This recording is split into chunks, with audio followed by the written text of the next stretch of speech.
दिल्ली में केंद्रीय मंत्री शिवराज सिंह चौहान ने एक राष्ट्र एक चुनाव के लिए उद्यमियों और व्यापारियों के शिखर सम्मेलन को संबोधित करते हुए कहा, चुनाव के समय कलेक्टर सबकी ड्यूटी लगाता है, सब चुनाव आयोग के अधीन हो जाते हैं, शिक्षक इंस्पेक्टर सब मतदाता सूची तैयार करने में लग जाते हैं।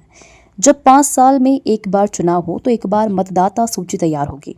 इससे मतदाता सूची के नाम पर झगड़े खत्म हो जाएंगे। हर 4 महीने में चुनाव होने के कारण एक अनुमान लगाया गया है कि 5 साल में इन चुनाव में 4.5 लाख करोड़ से अधिक खर्च हुए हैं और ये लगातार बढ़ रहा है।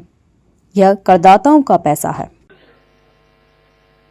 और वोटर लिस्ट के काम में कौन कौन लगता है? सबसे पहले शिक्षक की ड्यूटी। जिनको बच्चों को पढ़ाना है, मास्टर साहब कहां हैं? बोले वोटर लिस्ट बनवा रहे हैं। आंगनवाड़ी कार्यकर्ता को आंगनवाड़ी चलाना है, उनकी ड्यूटी लग गई, वो वोटर ढूंढ रही है। कृषि विभाग का अमला, कृषि विस्तार अधिकारी खेत में नहीं जाते, घर घर जाते, वोटर लिस्ट चेक करना है, बनाना है। कलेक्टर सबकी ड्यूटी लगा देता है, चुनाव आयोग के अधीन हो जाते हैं। मास्टर क्या, डॉक्टर क्या, और यही नहीं, इंस्पेक्टर भी उसी में लग जाते हैं। वोटर लिस्ट बनाओ। ये हर साल काय को वोटर लिस्ट बनाओ भाई? 5 साल में एक बार चुनाव, एक बार वोटर लिस्ट बनाओ, और फिर वोटर लिस्ट के नाम पे झगड़े भी खत्म हो जाएंगे। हर साल वोटर लिस्ट बने तो हर साल अब झगड़े हो। सारा अमला चुनाव के काम में लग जाता है।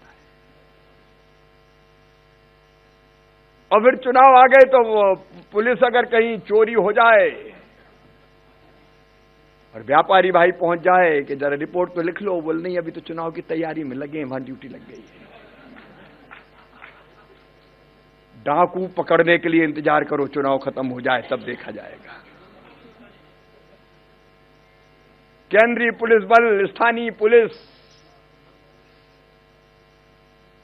सबकी ड्यूटी चुनाव में, सब छोड़ दो। खर्चा कितना होता है आप कल्पना कीजिए। और सामान्य तौर पर देखिए, एक नागरिक के नाते 4-4 महीने में चुनाव है। इन सब चुनाव पे 5 साल में अनुमान लगाया 4.5 लाख करोड़ रुपया से ज्यादा खर्चा होता है। और अब ये लगातार बढ़ता जा रहा है, बढ़ते बढ़ते 7 लाख करोड़ तक पहुंचने की संभावना है। ये पैसा आखिर किसका है? ये पैसा जनता का पैसा, टैक्स